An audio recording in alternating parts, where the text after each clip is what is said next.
Hola practicante, guerreros, guerreras, guerreres de todo el mundo. Estamos acá en la segunda charla guerrera con doctor Miles Reid, aprendiz directo de Carlos Castaneda con motivo de su llegada a Buenos Aires, Argentina, el fin de semana del 28 de junio, que va a dar un encuentro donde va a haber muchos de los temas que vamos a hablar acá. Bienvenido, Miles. Te abraza Argentina, te Gracias. recibe. Estamos muy contentos de que estés acá. ¿Cómo estás? Bien, muy bien, excelente. Y muy Qué contento otra bueno, qué vez de bueno. volver. Me gustó nuestra charla el año pasado, así que cuando coordinamos de hacer una segunda, dije que sí, aquí estamos para honrar al linaje y traer un poco de ese misterioso. Es como una forma de encarar la vida que tienen los chamanes del México antiguo, es como una tradición.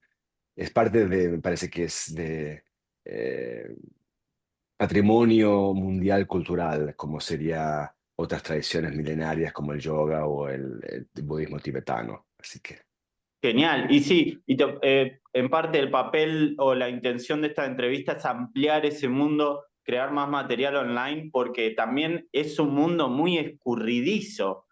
Digamos, con el tiempo me acordaba de un libro que habían impreso de notas de todos los practicantes que iban en sus comienzos a las prácticas de los pases en las décadas de los 90 sería, y todo lo difícil que era acceder a eso, cómo se enviaban fotocopias los practicantes a sus amigos practicantes de otros países, o se mandaban fotos, se escribían los libros.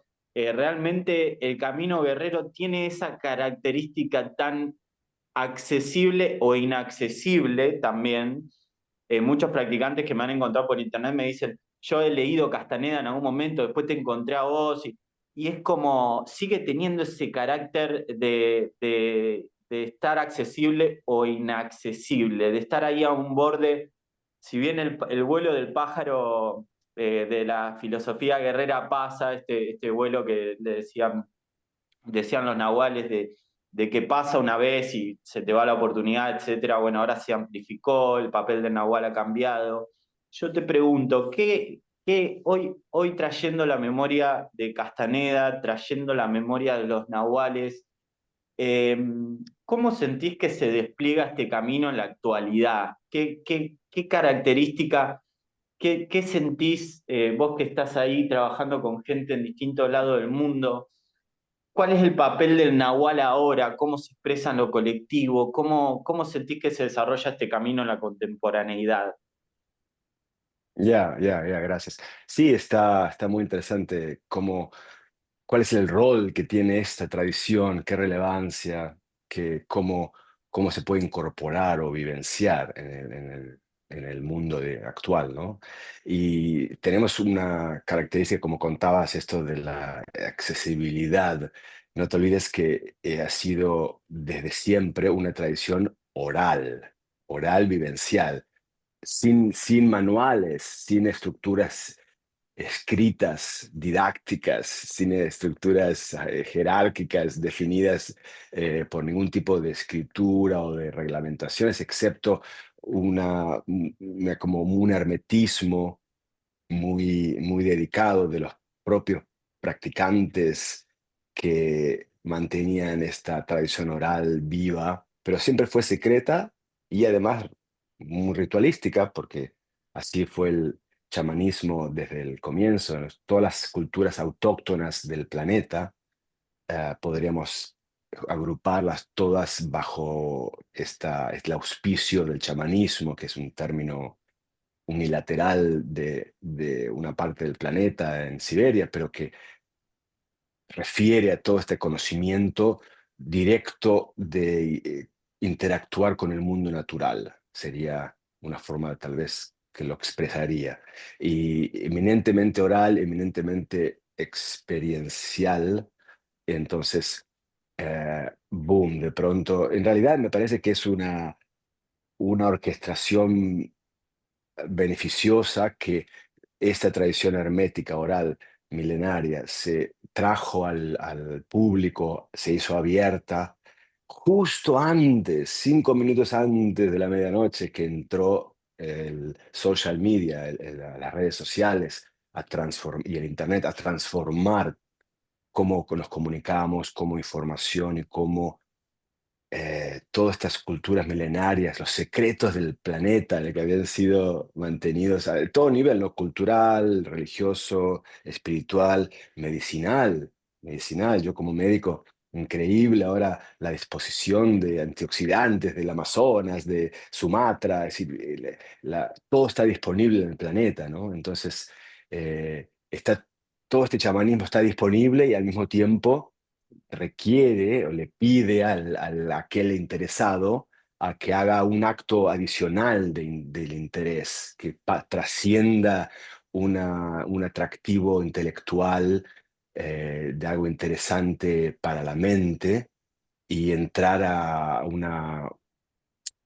es como una invitación a meterse ahí en la pileta, digamos, y vivenciar estas propuestas, porque se hacen vivas desde la práctica. Entonces, em, es muy interesante, nos pide ser románticos en el conocimiento y al mismo tiempo practicantes y tomar conclusiones desde la práctica. El mundo de hoy, mira, yo estoy en un momento como llegando a un punto de concreción eh, inédita en mi camino, porque cuando yo conocí a Carlos Castaneda, venía del mundo de la medicina y entonces ahí él me encomendó desde el comienzo como poniendo una moneda hacia el futuro, ¿no? Que la trayectoria de este ser que venía, digamos, manifestado hacia él a través mío, era el de hacer un puente con la medicina y la ciencia y el conocimiento de Don Juan. Y en ese momento eso era para mí una idea que no tenía, era como una vasija vacía, algo que lo escuché y me gustó. Sé que me gustó muchísimo, pero no lo entendí ni tampoco supe qué implicaba ni cómo se hacía. Y por otro lado, entonces esa trayectoria comenzó 30 años atrás. Y de mientras el Nahual también me impartió otra idea, que era la de cualquier maestría requiere 30 años como mínimo de trayectoria, de experiencia, que no había así atajos en el conocimiento.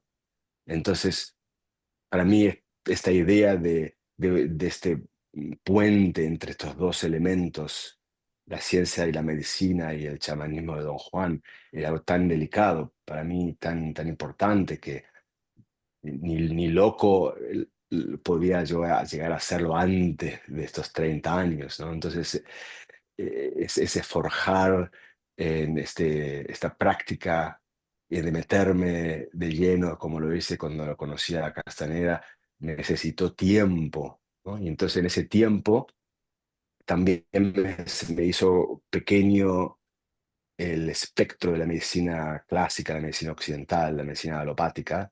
Si quería yo representar a la medicina y la ciencia, debería ser algo, un modelo más amplio, más integrativo. Entonces le entré a la medicina oriental y el desarrollo y Claro. el conocimiento de la medicina china y el pensamiento oriental y el taoísmo y integrando la ciencia y la medicina de esos dos elementos mientras este trayecto maduraba 30 años esperando, ¿no? Y entonces ahora he llegado a este punto en donde los tres caminos se encuentran maduros, listos Hermoso. para hacer la receta. Un Entonces estoy en punto, un momento muy particular sí. un punto exquisito. Te tenemos en un punto exquisito. Ahí estamos finalmente en ese lugar donde puedo entender y entrar a esta propuesta del Nahual, ¿no? Y al mismo tiempo que eso sucede, ¡pum! Por ejemplo, eh, tú me hablas qué relevancia tiene, ¿no? Como si yo me pongo mi sombrero de médico, de científico, de biólogo. Entonces, lo que más estamos entrando dentro del conocimiento de la ciencia y la medicina de este cuerpo del ser humano es el arribar primero el desconocimiento de todas las enfermedades crónicas, como qué es lo que origina eso, siendo las más relevantes del mundo actual, pero de dónde viene y llegando ah, antes de este momento a la idea de la inflamación como una base esencial de la mayoría de estas enfermedades crónicas. Entonces, cómo entender la inflamación y cómo llegarle a eso.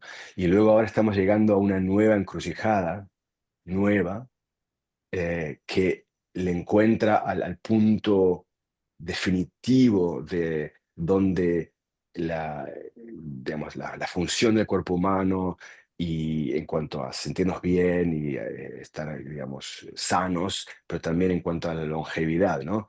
Como continuar una vida en alto rendimiento con la edad. En esas dos áreas, el punto clave al que estamos llegando es de realizar que el elemento esencial es la mitocondria. La mitocondria, que es la organela en las células donde se hace la energía.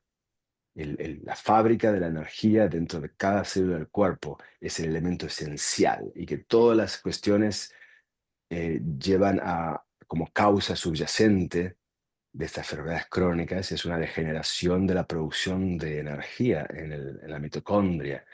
Y entonces estamos viendo que sin energía, las células, todo se comienza a ponerse mal, no funciona bien, no se renueva bien, y las enfermedades autoinmunes, la inmunidad se comienza a deteriorar porque las mitocondrias de los linfocitos se deterioran.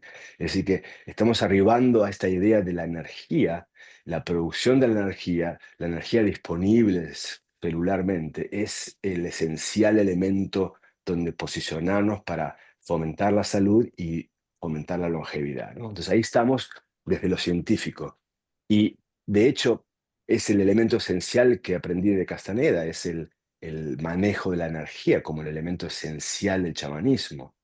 Y que todos los posibles am, alcances del chamanismo dependen del residuo energético disponible. Y que sin energía nada sucede y con energía todo sucede. Y que las metodologías chamánicas, muchas de ellas, no son aprendibles desde el intelecto, sino que son una consecuencia de la cantidad de energía disponible que tenemos en cualquier momento. Entonces ahí tenemos los dos llegando al exacto lugar de interés, por ejemplo. Sí. ¿Sabes qué? Te iba a decir de que esto de la mitocondria, a mí me sirve un poco, me gusta, tengo un humor que pincha mucho a veces, ¿viste? Como le gusta los puntos controversiales.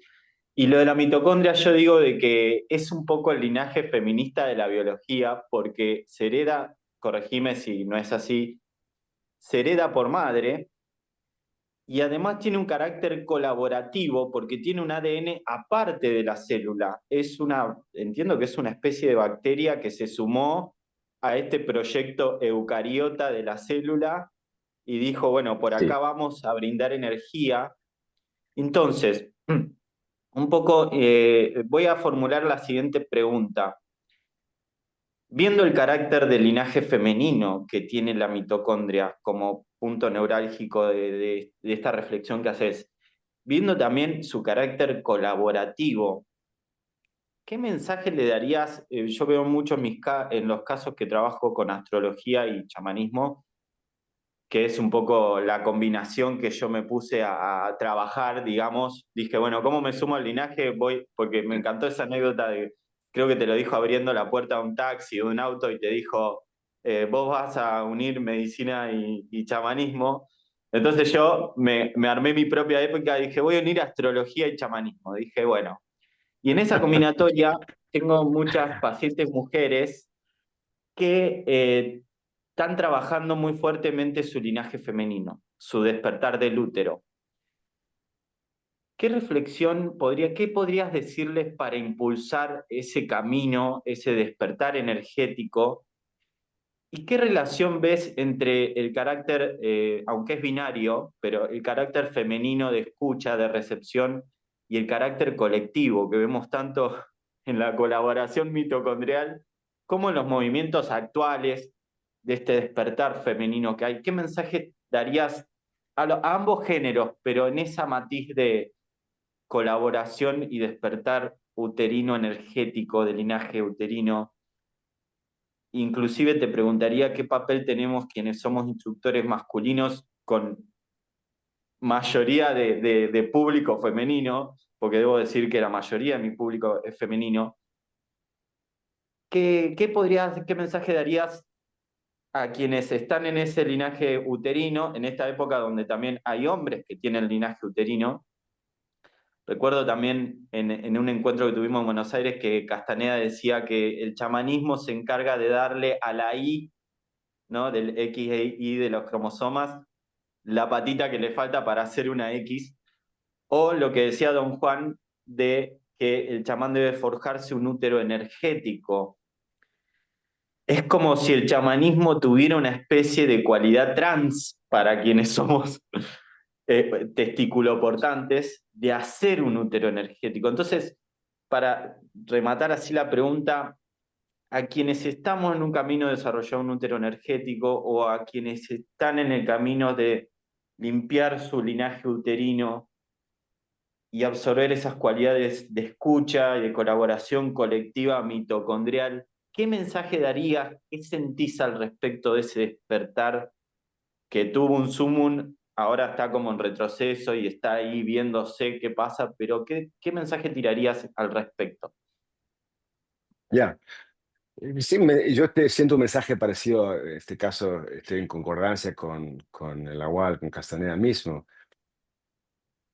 Es esencial, es todo el despertar del útero al planeta. Es la única forma de una continuación evolutiva que nos pueda llevar al potencial. Porque eh, habíamos llegado a un punto de desarmonía demasiado desequilibrante entre lo masculino y lo femenino, que es como, es una forma de representar que para cualquier experiencia completa tiene que incluir todas sus partes. Entonces, la experiencia completa del ser humano es masculina y femenina. Tenemos estrógeno y tenemos también testosterona. Por ejemplo, la mujer, una cosa que es muy interesante que no se sabe, ¿no? Y que comúnmente, ¿no? Que hay más testosterona que estrógeno en la mujer, por ejemplo. Entonces uno piensa que la mujer no tiene testosterona o que el hombre no tiene estrógeno o que la mujer no tiene lo masculino o el hombre no tiene lo femenino. Es como una forma de automutilación. Entonces, que eso es un producto de la socialización, no es de la biología. La última propuesta de Castaneda del último año, total, así puso todo, todo, todo en esta propuesta, era de conciencia a través de la armonía. Es esta construcción que él nombró así, ¿no? Eh, el desarrollo de la conciencia a través de la armonía. La armonía específicamente refiriéndose a el masculino y el femenino.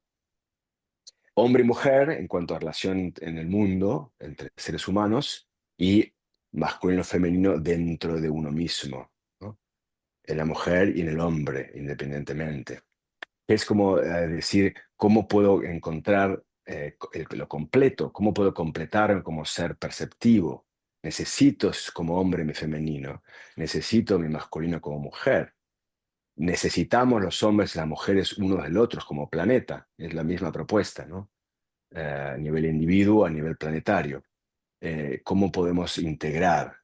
Entonces, si hemos llegado a un punto donde estamos en un planeta eh, excesivamente dominado por lo masculino, como decía el Nahual, escrito por hombres para hombres. Claro, El hombre es el autor y el lector también, ¿no? Porque hay como una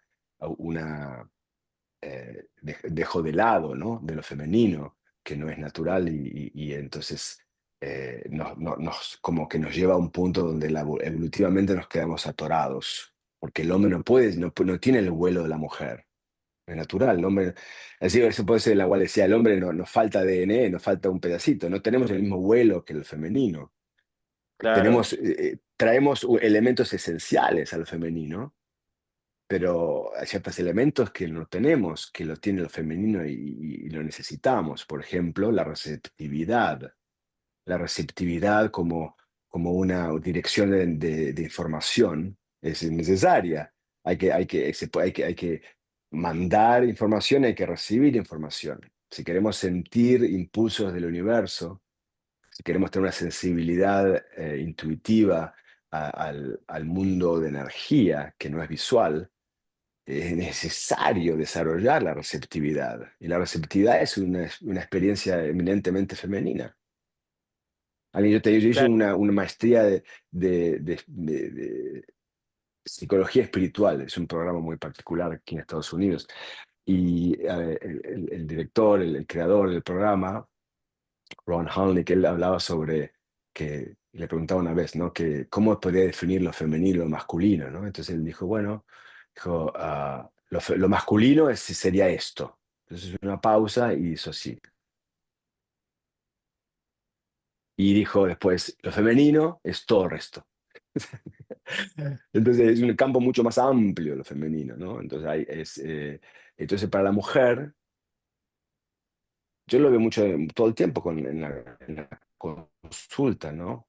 Eh, la socialización ha llevado a la mujer a dudarse a ella misma, porque la estructura está hecha a través de un pensamiento masculino para claro, ah, un desenvolvimiento masculino. Entonces, eh, la idea de que el útero es un elemento de poder de información, como una caja perceptiva, cada vez que lo comento les encanta a las mujeres, porque enseguida lo sienten, lo resuenan como una verdad, pero no se lo había ocurrido porque nunca nadie se los mostró, ¿no? Porque en la medicina lo que sabemos es si hay un mioma, hacemos una esterectomía, porque si igual no te sirve, si no querés tener bebés, ¿para qué tenés ese órgano? Es una visión reduccionista completa, ¿no? Pero el chamán encuentra en el útero un tesoro, un arca de oro, ¿no? Porque tiene ahí como una caja de resonancia donde el universo directamente entra a la mujer. Y entonces el despertar del útero es la forma que como seres humanos vamos a dar vuelo a la evolución. Y como hombres claro. somos excelentes en ejecución, ejecutamos fantásticamente. Damos fuerza, sostén, disposición, eh, inflexibilidad, continuidad, organización, contextualización, un montón de elementos traemos lo masculino, ¿no? A veces hay que mandar, hay que imponer, hay que avanzar, hay que romper resistencias. Hay un montón de áreas que en lo masculino es esencial, pero hay otras que en lo masculino es irrelevante. En cuanto a, por ejemplo, como una antena direccional, hacia dónde tenemos que orientar, eh, cómo nos relacionamos con lo abstracto, una serie de Claro. herramientas que son eminentemente femeninas. Ahora, el hombre puede Ahora, despertarlas, nos cuesta un montón, pero la mujer lo puede hacer excelentemente. sí, además una masculinidad que está en crisis, digamos, porque el siglo XX ha dejado devastado de tantas guerras y un patriarcado que se ha vuelto una máquina de condicionamiento social muy restrictiva y que ahora el siglo XXI, con el relato estallado, con el Dios ha muerto de Nietzsche, con el existencialismo, la ciencia, todo ha estallado y de repente estaba pensando en que, bueno, para quienes recién entran, les explico un poquito muy rápidamente el papel del útero en el sistema chamánico tiene dos funciones, el reproductivo y el evolutivo.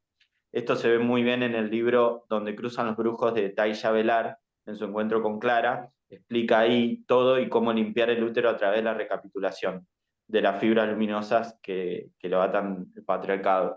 Y la función del chamanismo es despertar esta secuencia evolutiva que sucede en el periodo donde el universo le habla directamente, o sea, envía información y un poco el reto de esa información es cómo transformarlas en palabras, cómo llevar esa intuición, ese diálogo interno, a un ejercicio más masculino de acción o palabras, de poder nombrar, de poder decir, de poder accionar esas intuiciones y que requiere una facultad de escucha muy importante, ¿no? En este desarrollo Mira, del útero. déjame así Sí, interceder algo, porque yo sí, lo que concretamente, por ejemplo, si estoy en la clínica y entonces estoy con un paciente, una mujer, y escucho autocuestionamientos de dudas que vienen de una socialización. Entonces hay una confusión de una pseudo idea de falta de poder o falta de capacidad. Entonces, eh, la propuesta muy directa que le hago es trascender la cabeza y entrar con la atención a la zona baja del cuerpo y hacer un ejercicio con poner las manos en la zona del útero o traer la atención, su mente en la zona del útero y estar en la presencia de esa área como un campo, entrar a un campo ahí adentro, una caja o un cuarto o un espacio, traer de alguna forma la atención para que pueda entrar ahí, estar allí y hacer una pausa y simplemente estar. Y fenómeno, porque la mujer lo que solamente necesita es la idea de algo y enseguida lo puede acceder en forma rapidísima. Simplemente hay que salirse de la cabeza donde están las ideas, las pseudo claro, ideas. bajar a ese cerebro, digamos, energético, que es Traer lo que... la atención a ese lugar específico en el cuerpo mismo, ¿no? Porque si no es una idea, hay que Genial. salirse de la cabeza. Genial. Chicas, comenten este video de YouTube si lo hacen y nuevo punto de encaje de acomodar, o sea, ir al útero. Funciona también para testículos portantes, ir Funciona, pero al... nos cuesta muchísimo más, porque no tenemos Claro, no tenemos el aparato, pero tenemos la intención. Y en forma última, la intención o el intento es lo que nos lleva, ¿no? Porque yo puedo tener un aparato, pero si yo no voy y lo prendo, está sin claro, usarse. Eso es lo que la socialización le ha hecho a la mujer, como que la distrajo no se da cuenta que tiene ese aparato tan afinado, ¿no? El hombre ni siquiera lo tiene, entonces el hombre claro. tiene que trabajar bastante para llegar a lo femenino, pero puede llegar. Y lo bueno es que cuando llega no lo toma por hecho, ¿no? Lo usa porque le costó tanto. Bien, Y la mujer muchas veces eh, la mujer es tan talentosa que lo descuenta entonces, porque le viene tan fácil la información, ¿no? Y después claro, se duda ella misma, se duda porque ahí está capaz que el poder del hombre fue de enrollar a la mujer en la idea de que no puede o que esto o lo otro, para distraerla de acceder directamente al poder que tiene, ¿no? Entonces genial, en la cabeza, en las ideas, es donde nos confundimos. perfecto. Mira, Bueno, chicas, comenten a ver una si de las les cosas trae que claridad. vamos, sí, Sí, una de las cosas sí, que vamos a enfocarnos en el próximo fin de semana es cómo hacemos para salirnos de la posición de percepción fija.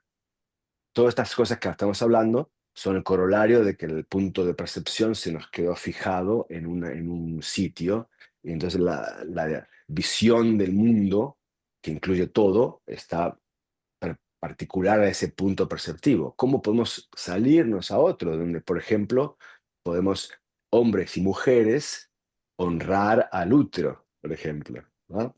Entonces, hay que salirse de ese punto perceptivo, hay que moverlo. Y entonces ahí nos encontramos con lo que es difícil, ¿no? Ayer estaba en esta práctica en línea hablando de eso y uno de los participantes comentando, uy, qué difícil que es, ¿no? Como que siempre se me vuelve como un boomerang, ¿no? A ese punto fijo con todas esas ideas y etcétera. Entonces, ¿cómo empujarlo a ese punto perceptivo los chamanes encontraron que el principal agarre para fijarlo viene de estar como, es como que la mirada, en vez de estar hacia afuera y recibiendo información, está hacia uno mismo. Claro, Estamos ensimismados con nosotros claro. mismos.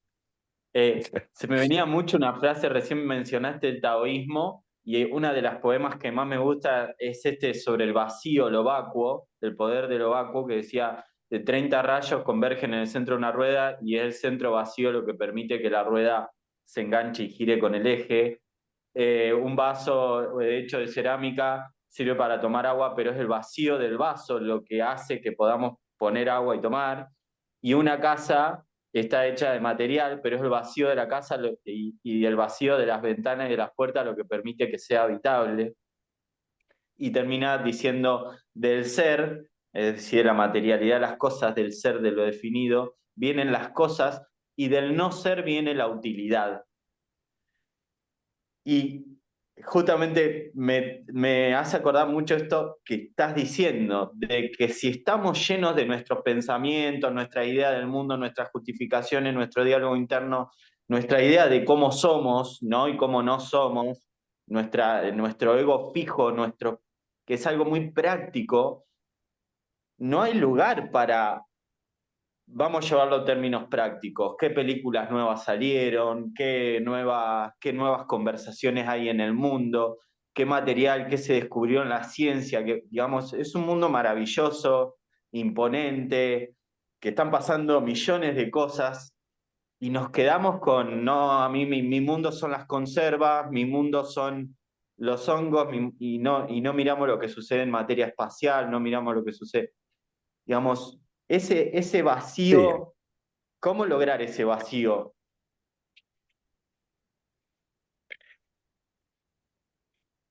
claro, cuando estamos mirando hacia nosotros mismos, estamos en este ensimismamiento. Entonces, de ahí viene como siguiente paso la necesidad de defender eso que uno está viendo, ¿no? Porque ese es nuestro mundo, pareciera. Entonces, tengo que defenderlo, porque si la idea de uno, del yo personal es todo, porque es todo lo que veo, si eso está siendo amenazado, tengo que defenderlo, ¿no? Y si está siendo criticado, tengo que ofenderme. Entonces, en el acto de defenderme y ofenderme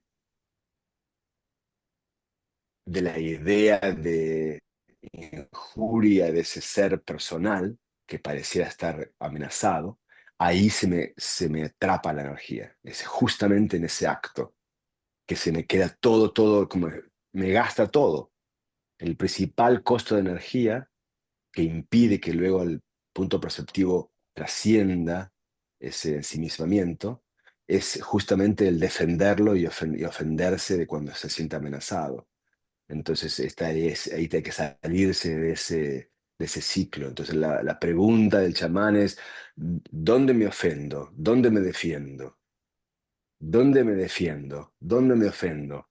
Y puedo, al hacer la pregunta, tengo la posibilidad, como una mínima chance de trascenderlo. Porque si no hago la pregunta, estoy atrapado por esa autovisión. Tengo Claro. que formular la pregunta, porque la pregunta es esencial. La pregunta es de ahí donde la mínima energía que podemos reunir nueva, hay que, si, gastémosla en la pregunta. Es un buen uso de la energía. Porque al hacer la Y pregunta, podría, inmediatamente es el comienzo de una posibilidad distinta. me acuerdo mucho de esto de que trabajamos cuando, bueno, porque yo me formé con Miles en una serie de años y trabajamos lo del pulmón, que uno de los factores, o sea, el pulmón la disciplina de la medicina china, la tristeza impacta en el pulmón. Y una manera de defender un poco el pulmón y defenderse de la tristeza era un poco el enojo, la capacidad de enojarse.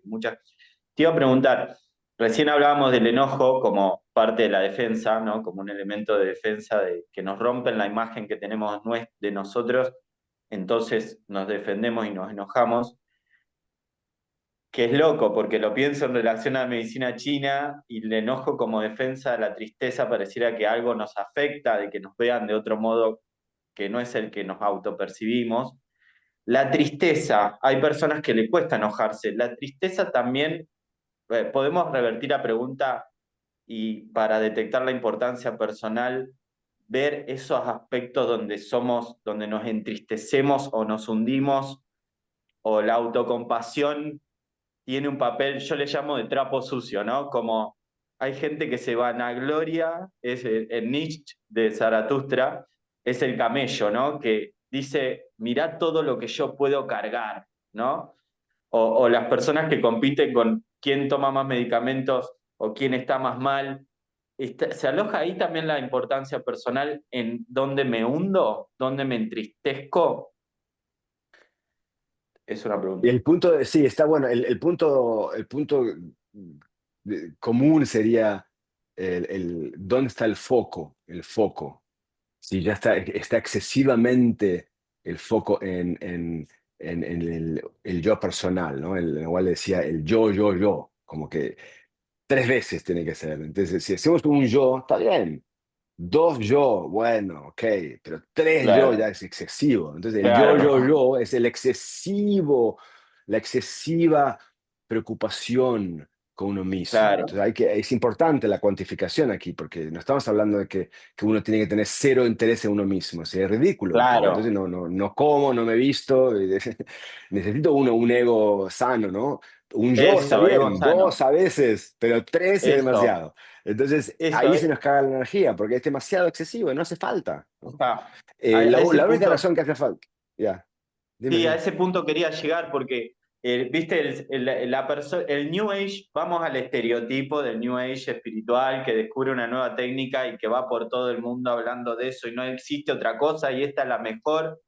Digamos, yo he pasado por ahí, un montón de gente ha pasado por ahí, por suerte pasé antes de Castaneda, digamos, pero te pregunto lo siguiente, un ego sano, un tonal sano, ¿no? Porque está esto de limpiar el tonal, un tonal equilibrado, armonioso con su interioridad y con su expresión afuera, y que da terreno a que lo infinito, el nahual, interactúe con ese tonal, ¿no? Como a veces yo siempre digo, a veces son intuiciones de hacer un taller, ganas de hacer un proyecto artístico, ganas de comenzar una familia. Nahual como que tira mensajes y bueno, el tonal se queda ahí Mira, regulando. Gabriel, el tonal es un instrumento, así es la Ahí visión del está. chamán.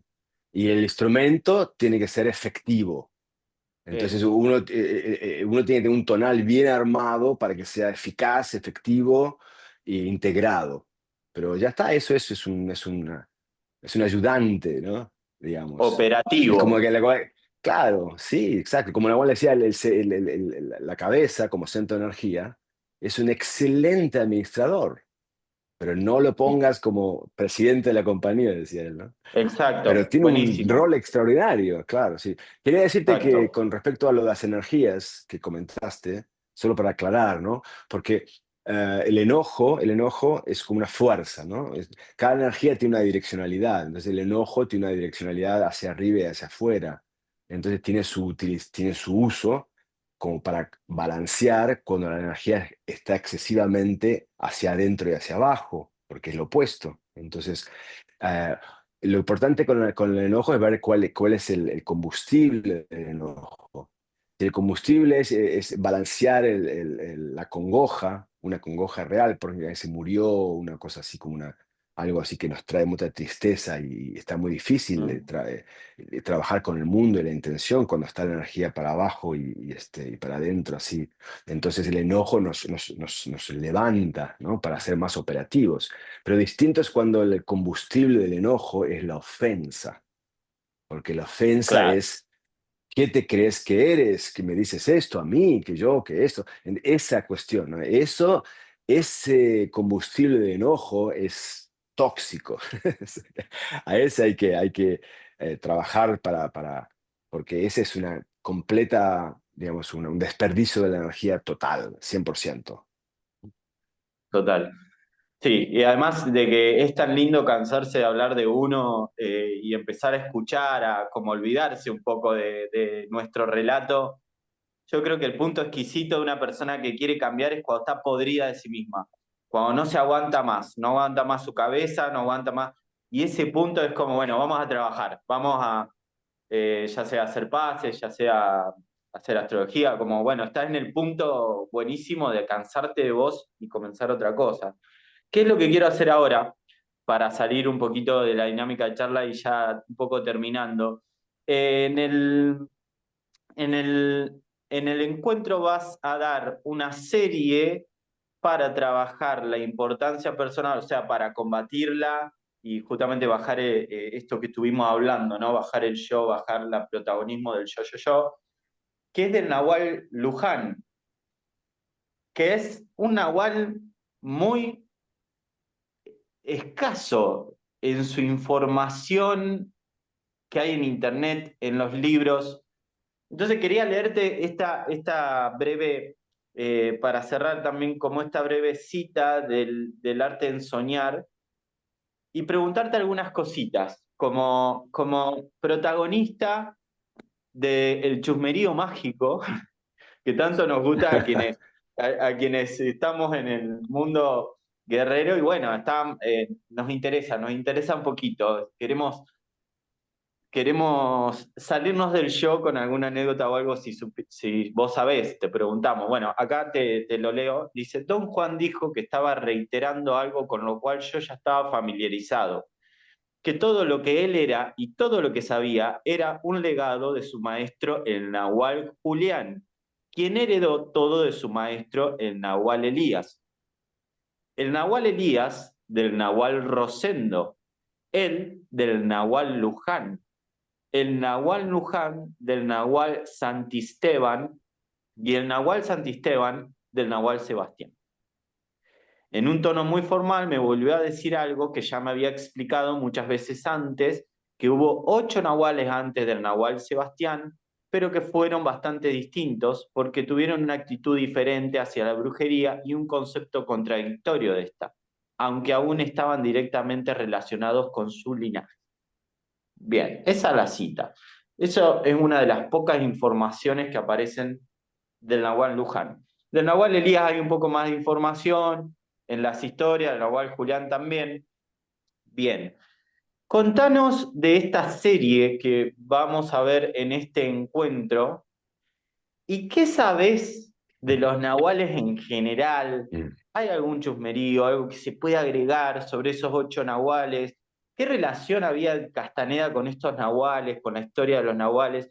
Para quienes no saben, los nahuales, digamos, este conocimiento ha venido por generaciones de linajes, presididos, por decirlo de alguna forma, por alguien que tenía el papel del nahual, una persona con mucha más energía que común, digamos.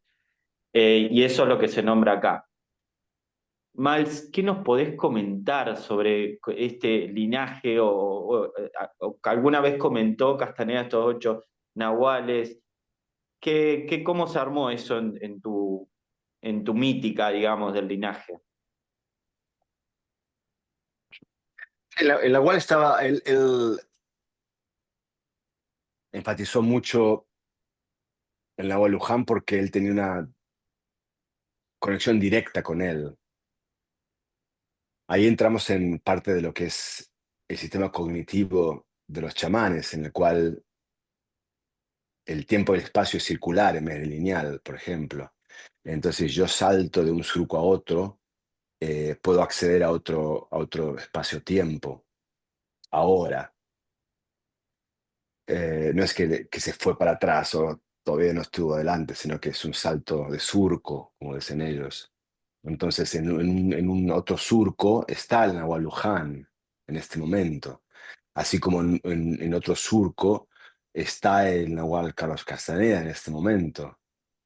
Entonces yo puedo acceder si yo puedo encontrar ese surco, puedo acceder a cualquiera de ambos, ¿no?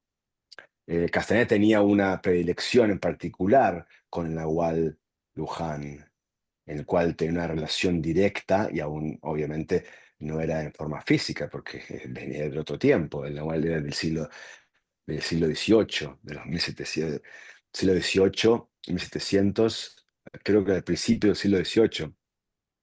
Entonces, Castaneda aprendió directamente de Don Juan, y un poco de Elías, Julián, eh, pero con Luján era como un corredor de conciencia en el cual se encontraba él, ¿no? Y entonces él aprendía movimientos de Luján. Ahora, Luján es muy interesante porque Luján, su nombre original era Loban, un chino, era chino, era de Ah, tecnología y era digamos, de cultura china. Y entonces la tradición oral habla de que en el puerto de Veracruz, el nahual eh, estaba ahí dando vueltas y se choca con un marinero, Lobán, ¿no?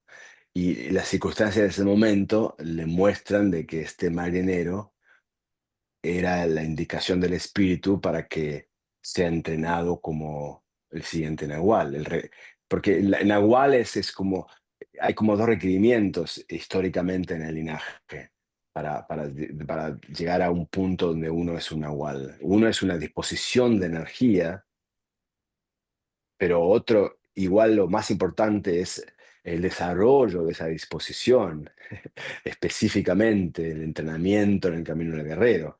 Por ejemplo, el Dalai Lama, cuando lo reconocen como niño, la encarnación del Dalai Lama, lo que reconocen es justamente lo mismo, una disposición energética de este niño, pero luego tiene que entrenarse por 20 años en toda la claro, tradición tibetana para convertirse en el Dalai Lama, ¿entiendes? Ese entrenamiento para desarrollar esa disposición en una forma particular es clave. La gente se olvida de eso, ¿no? Porque le encanta a los practicantes ver a alguien con mucha energía y dice, es un nahual. No, es que tiene mucha energía capaz, pero de eso a que sea un nahual es otra cosa. Entonces, claro. um, eso es un nahual, ¿no? Ahora, entonces Luján es entrenado y él se convierte en el nuevo nahual del linaje y trae consigo, porque era además se da la casualidad, la orquestación de que este marinero además era un experto de artes marciales. Entonces trae el arte marcialismo chino y se encuentra con la tradición chamánica de Mesoamérica, que viene del antes de Teotihuacán, de ese es como ahora vemos que lo heredado del Tolteca viene de Teotihuacán. Teotihuacán ahora está emergiendo, ahora, esto está recién ahora, este año, descubriéndose las interacciones increíbles de la cultura, de la mitología de la serpiente emplumada, como la mitología esencial de Mesoamérica, pan-mesoamericana. Entonces, ahí se encuentra esta tradición milenaria de Mesoamérica con los chinos, que igual ya de antes, porque el Nahual me comentaba que los olmecas estaban en comunicación con los chinos de esa época a través del ensueño, y que entonces porque los olmecas se ven como muy chinos y usan el jade, y muy parecido como usaban el jade en la China en esa época, etcétera. Hay como un punto de encuentro renovado entre estas dos tradiciones, estas dos cosmovisiones. Y yo como también tengo como, hay una forma, estoy como metido en Claro. ese remolino de interacciones, porque tengo también esta experiencia con lo chino y trayectoria de la medicina china, y tengo también un vínculo muy personal, particular con Luján también, y con Castaneda, en cuanto a Eso las te iba a preguntar. bases. Sí, sí, Claro. sí, es algo Eso, parte de lo... para cerrar, te iba a hacer esta pregunta y quiero aplicarla también a las personas que están trabajando con su linaje familiar, todos venimos de linajes distintos, ¿no? A veces súper negativo, otras veces súper positivo, que nos sirven, que no nos sirven, etcétera. una persona, yo ya sé la respuesta porque lo dicen en los libros, pero una persona puede conectarse con alguien de su linaje y tirar información, extraer información de ahí. Y te iba a preguntar con quién del linaje vos te identificabas. A mí me gusta mucho Silvio Manuel y me gusta mucho Nahuel Julián, porque son, sus características me impregnaron mucho y me sentí muy identificado. Pero las practicantes de pases energéticos pueden citar o colocar su atención en alguno de esos personajes para obtener información y puede hacerlo una persona con su familia, con su abuela, su bisabuela. Puede contactar esas surcos de la rueda del tiempo, otros surcos de la rueda del tiempo. Definitivamente sí, definitivamente sí. Se aplica en ambos casos, ¿no? Cualquier tipo si hay un conocimiento que ha sido reforzado por diferentes seres durante el tiempo, crea como una corriente de conocimiento, una corriente, como el igual hablaba que había como líneas, ¿no? Ahí que llevaban conocimiento, información. Entonces él hablaba que los chamanes del México antiguo, el linaje hay como una corriente, como un río que había ahí. Yo lo miraba como un río en la atmósfera, de una forma, ¿no? Y en ese río circulaba el linaje. Entonces uno podía, a través del intento de conectarse con ese río, y lo mismo con el linaje familiar, ¿no? Es como uno está conectado con el linaje familiar por como el medio de conexión es la energía genética, la energía del ADN y de la epigenética, que toda esa información, familiar de linajes se transmite así, de esa forma. Ahora, hay otra forma otras corrientes que uno puede, que no tenemos vínculo de ADN, pero tenemos el intento. Esa es la sustancia que se usa para conectar, en este caso. Cuando es linaje, por ejemplo, hay un interés en un tipo de información, ¿no? Y la practicamos y nos metemos y la vivenciamos y la relacionamos y como por ejemplo sería el chamanismo de Don Juan. Entonces, este sistema cognitivo, este legado de los videntes de México antiguo. Ahora podemos hablar del legado. Yo creo que el Nahual lo cambiaría. Es el legado de Mesoamérica, porque ahora vemos que no es México antiguo, es Mesoamérica, es un legado pan-mesoamericano. Es tan valioso como otros legados, como el legado tibetano, el legado yógico, o el legado occidental también, ¿no? Entonces uno puede conectarse a través del intento. Yo me conecto a través del intento si tengo si tú, por ejemplo, tienes esta disposición con Juliano o Manuel, está bien, la ejecutas. Lo único que quería, para todos los practicantes, yo diría que hay que trabajar por un lado, completo confianza en nosotros mismos, si se siente real, confiar de que sí, que es verdad y es real, y al mismo tiempo sobriedad de no reclamar eso como una ley absoluta para otros, sino que es muy personal. Es decir, yo puedo decir, yo lo siento así a Julián, ta, ta, ta. No puedo decir, Julián me dijo que esto es así y lo mando No, como una claro. verdad porque yo lo escuché. No, porque te lo digo porque lo escucho de practicantes hace 30 años, lo mismo, ¿no? Ahí De forma empieza el que le yo, yo, bajaba, yo. ahí entra. Ahí entra un elemento Ahí más para entra. el yo, yo, yo. Oh, Ahí yo te se nos digo, fue de un yo a tres. el yo cuando lo veo en instructores, es como me da que viste, te piden, se vuelve absolutismo, digamos. Genial, Miles. Fue exquisita esta charla, te super Bueno, mega agradezco. El 28 de junio es el encuentro en Buenos Aires, dijo información acá abajo en el video de YouTube. ¿Algún mensaje se va a trabajar? Recapitulación, se va a trabajar el código, ¿no? Serie del Nahual Luján para la importancia personal, para bajar del yo a un solo yo, digamos. Y ¿y qué más? y unas respiraciones de Taya, ¿puede ser? Taya Velar. Sí, mira, yo lo que la invitación es a la curiosidad de cómo podría yo sentirme si me zambullo un día entero completo en algo. Y en este caso sería ser guiado al mundo cognitivo de los videntes del México antiguo.